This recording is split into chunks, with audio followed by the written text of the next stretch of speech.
Барлықтарыңызға сәлем. Бүгін мен сіздерге осындай кардиганның тоқылу барысымен бөлісетін боламын.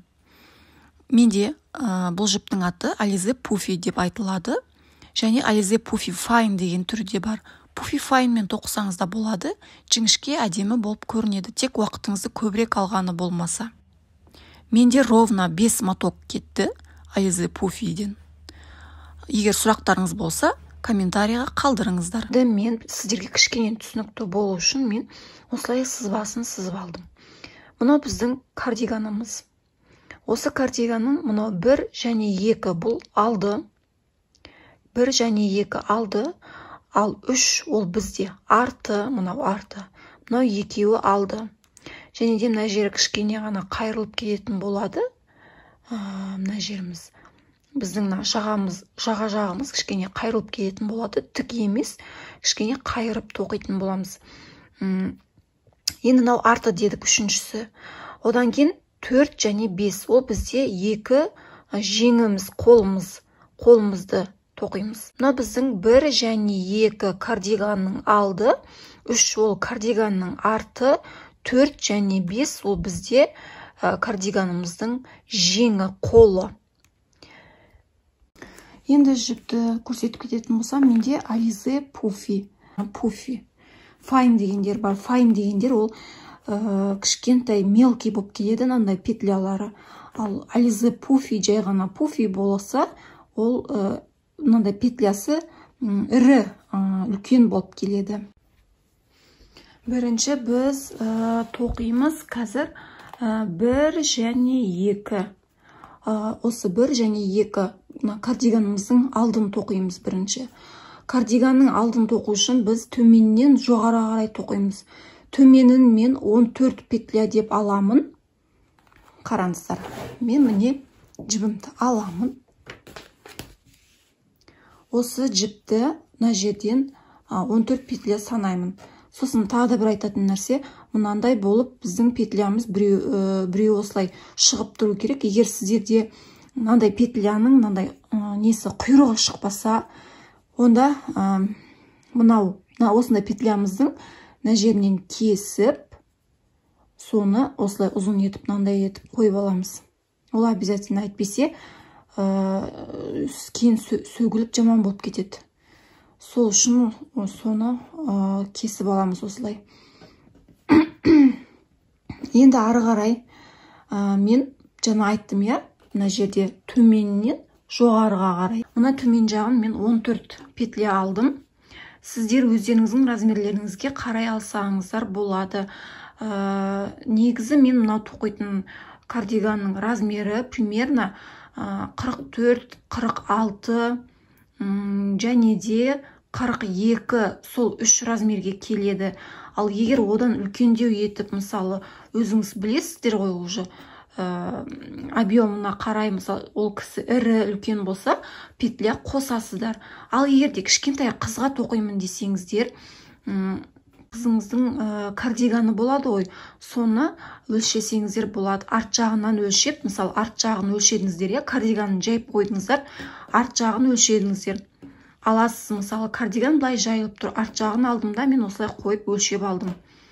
Мен өлшегенде осындай болып шықты. Мен оны тұрамында 1-2 петляны кішкене кем алып тастаймын. 2 петля немесе 1 петля ғана алып тастаймын да, содан кейін сол жерден санаймын. Мысалы, мен қазір осылай санадым. Санаған кезде менде 1, 2, 3, 4, 5, 6, 7, 8, 9, 10, 11, 12, 13, 14, 15, 16, 17 болды, 17. Демек, мен 2-ге бөлгенде 16 болу керек. 16 деп бөлемін. Сол үшін мына жақтан 1 немесе 2-ін ғана алып тастайсыздар. 16-ны 2-ге бөлесіздер, сонда бөлгенде мына жағы 8, мына жағы 8 болады. Сонда біз біз мына жерінде 2 алдын тоқыдық қой. Мына жағы 8, мына жағы 8 болып солай есептейсіздер. 8 болады. Бізде мына оң жағы және сол жағы 8-8-ден. Мынаны біз екіге бөліп аламыз. Мынау оң жағы және сол жағы 8-8-ден алдыңғы жағымыз ғой бұл. 8-8-ге бөлеміз. 16 болады ғой, соны екіге бөлгенде 8-ден болды. Сосын артын тоқыған кезінде біз жаңа 16 дедік қой, 16-ға где-то бір 3-4 петля қосып жібересіздер да, сонымен ары қарай тоқып кете бересіздер. Енді ары қарай мен бұл жерде өзімнің размеріме тоқимын. 44-ші размерге деп, бағана 44, 42, 46-ға келеді деп едім ғой. Соған тоқимын. Егер 46-ға сіздер 46-ға осылай екен деп маған қарап тоқысаңыздар, онда кішкене сәл үлкендеу қылайын деп едім, кішкене сәл үлкендеу болсыншы десеңіздер, тағы да мына жағынан 2 петля, 3 петля өзіңіз қосып жіберсеңіз болады. Өзіңіздің енді размеріңізді жаңағы адамның бай сыртқы келбетіне қарап білесіздер. Енді ары қарай қазір мен мына жерді 14 деп аламын. 14, оң жағым 14, сол жағым 14. 14 петля санап аламын. 1, 2, 3, 4, 5, 6, 7, 8, 9, 10, 11, 12, 13, 14. 14 петля санап алдым. Енді мынау менде 15-шісі. Мынау 15-шісі. Осы 15-шіні мына жақта жалғастырып тоқитын ұзын біздің жібіміз бар. Сол жақтан алып тұрмын 15-шісін. Ал мына жақта біз жаңа есептеп санап алған петлямыз. Енді 15-шісін алып 14-шіге кіремін. Міне, кірдім. Қараңыздар. Оң-соң деген қалай болады? Мына сіздің осылай петляңыз тұр, иә? Мен алдымда астынан кірдім, сыртқа шығардым. Бұл бізде оң деген петля болады. Енді келесі теріс петля тоқимыз. Теріс ол бізде, біз бағана былай ішінен кірдік қой. Бұл жерде теріс дегеніміз, наоборот, үстінен сырттан ішке қарай кіреміз. Міне. Бұл бізде теріс.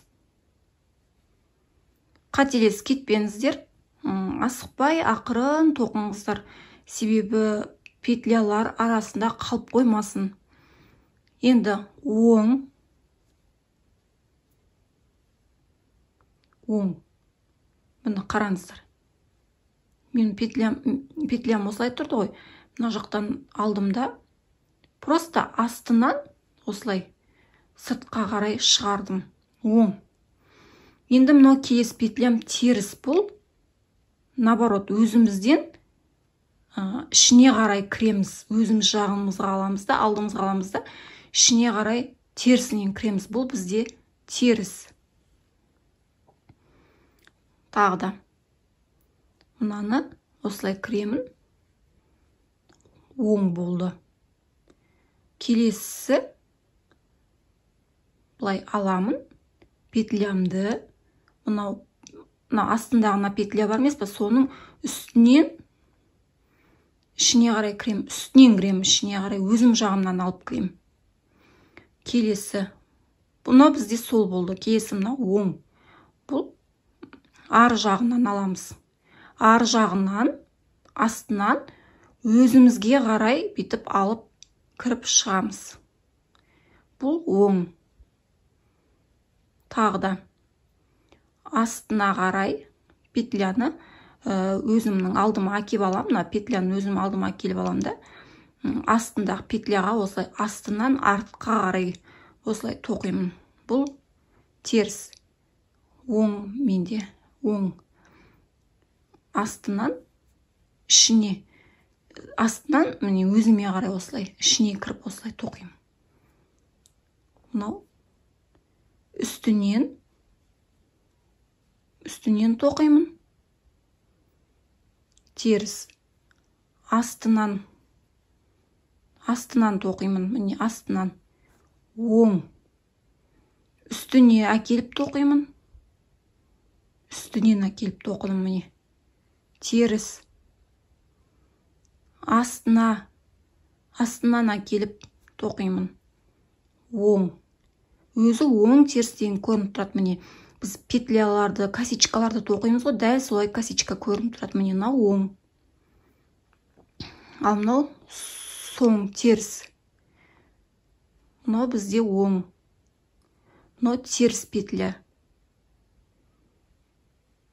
Қазір мына жерде мен оңға келдім. Енді үстінен кіремін теріс.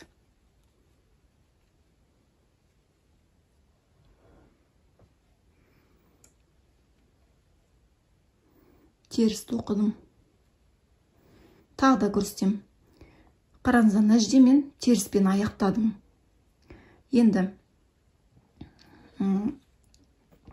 мынау басын бастаған жер менде оңмен басталды, оң болып. Ал аяқталған кезінде теріс аяқталды.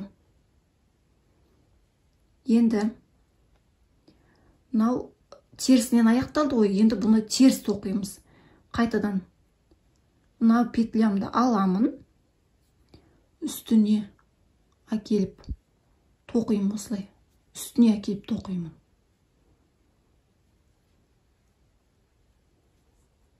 Сосын мына жағымды былай қойып аламын да, ендігісі менде оң. Оны мен астынан әкеліп өзіме қарай кіргізіп, мені астынан әкеліп тарттым. Мені қараңыздар, косичкалар осылай көрініп бастайды. Тағы да астынан, то есть өзім үстін, мынау теріс қой бізде, соны үстіне қарай қоямын да, нені, петляны үстіне қоямын, кіремін, тартамын, теріс міне. Ал мынау оң. Оң уже бізге былай осылай сыртқа шығып тұрады, ал теріс кіріп тұрады. Тағы да оң тоқимын. Астынан әкеліп петлямды шығарамын. Оң. Енді терісті тоқимын. Мынау петляларыңызды қателесіп кетпеңіздер, таппай қалмаңыздар, или біреу қалып басқа жеріне кіріп кетіп жүрмеңіздер. Сол үшін асықпай тоқыңыздар. Мен қазір осылай қолыма алып тоқып жатырмын, сіздерге кішкене түсінікті көрініп тұрсын деп. Қазір қалай тоқитынын көрсетемін. Мынау қазір теріс. Үстіне қойдым да, и астынан алып шығардым. Сосын енді оң. Астынан кірдім да, үстіне қарай алып шығардым. Енді қараңыздар, сіздер қателесіп кетпес үшін петляларыңызды осылай қойып алыңыздар. Мына тоқымаларыңызды тоқып келе жатқан. Осылай мынау петляларыңызды дүзеп үстіп қойып қойыңыздар. Қойып аласыздар. Міне. Мынау астыңғысы, мынау үстіңгісі оңы, мынау астыңғы терісі, мынау үстіңгі оңы, петлялар әдемі болып көрініп тұрады, оң болса. Мынау астыңғы терісі, теріс болса теріс болып көрініп тұрады. Үстіңгі оңы, осылай тоқимыз. Осылай біз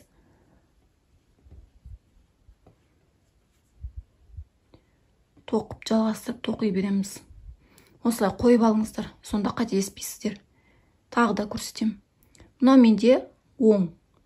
Мынау менде жаңағы жалғастырып тоқитын жіп жағымнан аламын. Мына петляларды қателеспей тоқып кетпеңіздер, қателесіп кетпеңіздер олай. Мына осы мына жіп қой. Соңғы жіп мынау алуым керек, петля. Міне. Астынан аламын да, шығарам. Оң болды. Енді терісті тоқим. Мынау теріс менде. Терісті үстінен алам. Үстінен кіремін. Үстінен кіріп тоқимын. Теріс. Астынан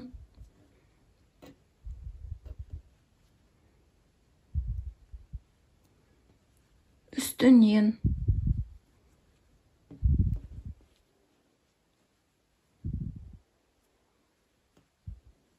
астынан оң, үстінен теріс, міне теріс. Астынан оң, Міне осылай тоқи бересіздер. Міне көрдіңіздер ма? Петлялар осылай көрініп тұрады. Мына петляларымыз біздің оң петлялар. Ал мына ішкі жағындағы теріс болып тұрғандар, ол бізде теріс петлялар. Осылай тоқимыз. Бізге осындай 17 қатар тоқу қажет болады. Осылай тоқып көтеріле береміз, 17 қатар тоқимыз. Қатарды қалай табамын десеңіздер, мынандай шетінен өзіңіз тауып аласыздар, оңай. Міне саусақтарыңызды кіргізген кезінде кіріп тұрады. Бұл уже бір петля. Міне, екінші петля деген сияқты. Осылай әрбір петлялардың ішіне өстіп кірсеңіздер, оңай саналады. Осылай санап аласыздар. 17 қатар тоқимыз. Ары қарай өзіміз тоқиық. Міне мен 17 қатар тоқыдым. Санаған кезінде міне былай санаймыз. 1, мынау петляларынан ұстап. 1, 2, 3, 4, 5, 6, 16,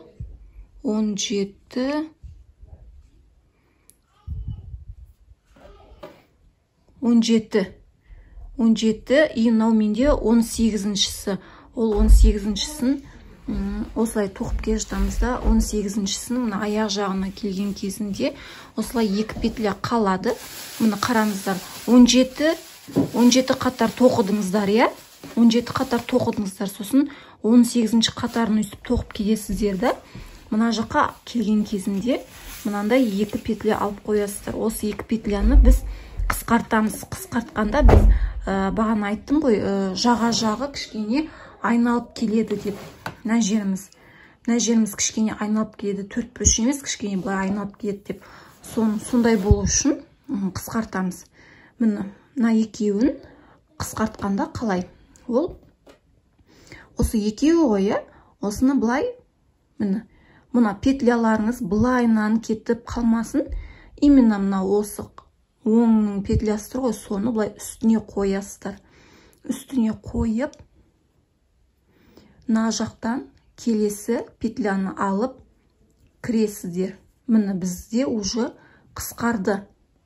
Ақырындап осылай қайрылып бастайды, қысқарды. Енді тағы да уже біз 18-ші қатарды аяқтадық. Мына жерде мен қысқарттым, сонымен аяқтадық. Енді ары қарай 19-ші қатарды бастаймыз. 19-ші қатарды да қысқартамыз. Мына петлямыз қайрылып былай кетіп қалмауы керек. Петлямыз петля болып мынаның үстіне. Мына бізде осылай ұстаймыз да, мына петляның үстіне әкеп былай қоямыз. Сосын мына жақтағы петлямызды алып келіп, осылай ішіне кіреміз. Міне, осылай 19-ші қатарымызды тоқимыз. Енді ары қарай теріске теріс, оңға оң тоқимыз.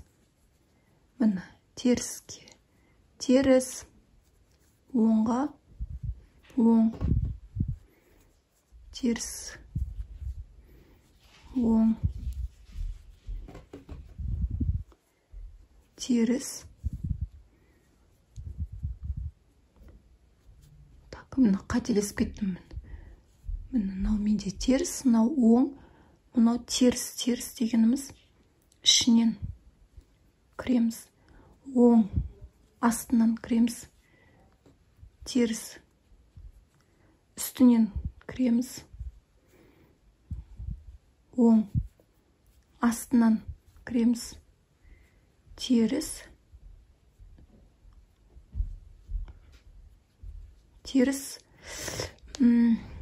қазір. Так, оң, теріс, оң, и мынау теріс үстінен кірем. Міне, осылай тоқыдым. Енді 19-ші қатарын аяқтадым. Енді 20-ші қатарды тоқимын. 20-ші қатар тоже мына жерде теріс болып кетті ма? Теріс болады. Мына жерін теріс тоқимын. Теріс. Келесі ары қарай. Оң. Теріс. осылай мына жерге дейін тоқимыз. Мына жақта тағы да 2 петля алып қаламыз. Мынау біреуі болса, мынау екіншісі. Осылай 2 петля алып қаламыз да, дәл алдыңғы қатардағыдай үстіне қойып, петляларымыз осылай әдемі түсу керек. Үстіне қойып, тағы да қысқартамыз. Міне 2 петляға келдім. 2 петля алып қойдым. Мына жақтағы жалғастырып тоқитын петлядан аламын. Міне осылай петляны қысқартамын. Міне қараңыздар, енді уже ақырын айналып келе жатыр. Енді ары қарай тағы да 2 петляны тағы да осылай алып қысқартамын. Уже келесі қатарды бастап жатырмын. Міне қысқарттым. Ары қарай тағы да теріске теріс, оңға оң тоқимыз.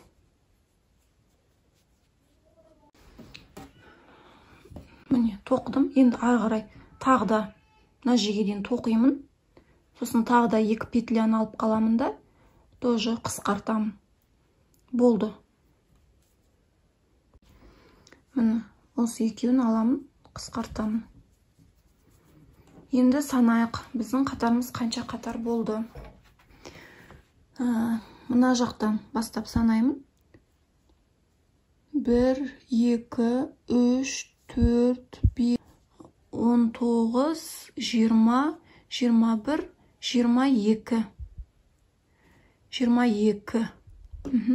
22 қатар тоқыдым. Пока осы маған қысқалығы жетеді, ұзындығы да.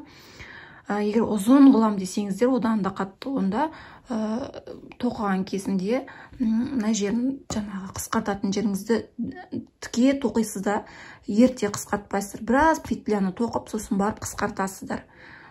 Ал егер кішкентай қызға болса, тоже қарайсыздар, өзінің үстінде, қыздың үстіне былай өлшеп, примерно көресіздер. Енді ары қарай біз мынау немізге мынау шығып тұрған петляларымызды жаппаймыз. Пока осылай қоя тұрамыз. Енді мен біріншісін тоқыдым, алдымның бірінші алдын тоқыдым. Енді келесі екінші алдын тоқимын. Екінші алдын тоқыған кезімізде, мынау біздің алдымыз ғой. Мына жер былай қайрылып келді, Енді екінші жағын тоқимыз, тоже осылай тоқимыз. Мына жағы былай қайрылып келетін болады. И одан кейін мына жақта теріс болды ғой бізде бағана, Мына жағымыз оң болды. Қараңыздар, мынау біздің жағымыз, қайрылып келетін жағы осындай косичкамен, оң косичкалармен әдемі көрініп тұру керек. Ал мына жағы бізде теріс тоқылған жағы. Енді екіншісін тоқитын кезде қателесіп кетпеңіздер. Екіншісінде дәл осылай тоқымайсыздар. Екіншісінде сіздер мына жағы мен теріс дедім ғой, сіздер мына жағын екінші жағында оң деп аламыз. Получается былай қазір. Қараңыздар. Неге десеңіздер, өйткені алдыңғы жағында, біздің алдыңғы жағымыз, мына жеріміз косичкамызға оң ғой, косичкамыз. Осы оң болса, екінші жағы да оң болып түсу керек. Мынауымыз оң, ал екінші жағы теріс болып қалса, ол болмайды. Мынауымыз оң ба? Мына жағында оң. Сол үшін біз бағана тоққан кезінде бастаған жерімізді терісінен алып тоқыған болатымыз, Ал бұл жерде енді оңынан алып тоқимыз. Мысалы, мен мына жерде 14 петля тоқыдым ғой. Санап алдым ғой, сосын мына жерде мен уже оң косичканы тоқып бастаймын. То есть, былай міне, осылай қойып қоямын. Осылай қоямын, 14-ін санадым. 14-тен санадым. Мысалы, мына менде 14-ке келдім. 14-ке келдім. 15-шісін аламын да, мен мына жерде уже теріс кіремін. Получается, мен сонда мына жағым мен бағана алған кезде теріс деп алдым ғой. Мына жағымды теріс, тоже терісінен аламын.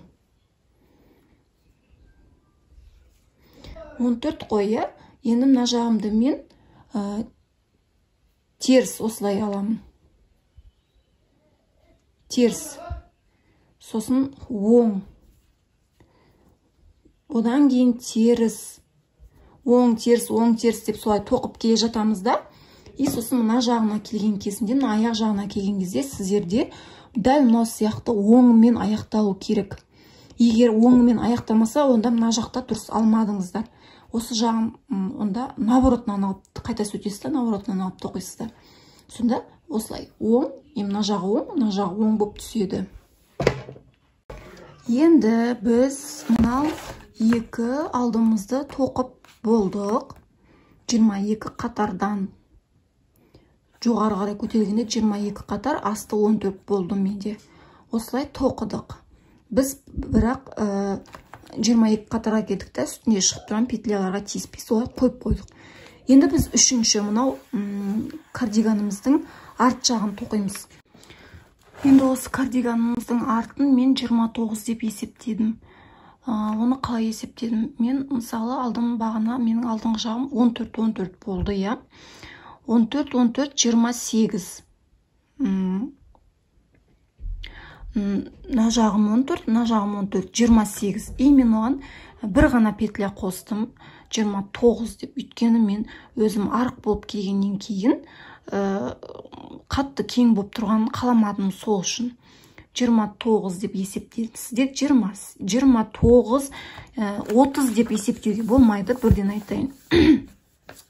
Жұп сан етіп есептемейміз, тақ сан етіп есептейміз. 30, 28, 22, 24 деп ондай қылып есептемейміз. 29, 31, 33, 35 солай ғана есептейміз. Сондай петля ғана аламыз. Мен енді мына жерде 29 петля санап аламын. Мысалы мен қазір мына жерде 29 петля санап алдым. Мына менде 29 петля. Бұл жерде де тоже. Неге 29 петля десеңіздер, мына аяқтайтын жағым, мен міне өзі тоқып қойдым. Мына мен қараңыздар, мына жерде мен 29 петля тоқып қойған болатынмын. Неге 29? Неге бізде тақ сан? Себебі мына жағымыз оң ба? Мына жағымыз оң. Екі жағы оң болу үшін біз осылай тақ сан деп алдық. Егер бізде жұп сан болып қалса, мына жағымыз оң болып, мына жағымыз теріс болып қалатын еді. Бір петля жетпей қалатын еді. Сол үшін мен 29, 31 деп солай тақ сан деп аласыздар дедім. Енді мен мына жерде 29 петля алған болатын. Енді осыны до конца тоқимын. Жоғары қарай 22 қатар тоқимын. Кеттік, енді ары қарай өзіміз тоқиық 22 қатар.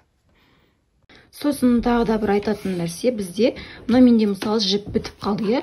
Осы жіпке петляны, келесі жіпті қосуым керек. Сондай кезінде біз мына жерде мен қазір мына петляны қостым, кестім. Осындай болып петля тұрған болатын, мына жерде осылай қайырылып мынандай болып. Соны мен алдым да мынандай ортасынан алып кестім. Обязательно кесу керек тоже. Жіпті, екі жіпті бір-біріне қосу үшін. Ал мына жақта уже кесудің қажеті жоқ. Осылай өзі петля кейде шығып тұрады кейбір жіптерде.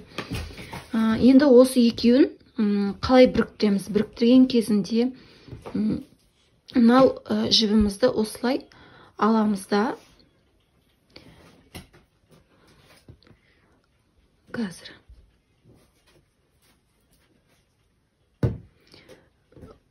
Мына жібімізді осылай әкелеміз.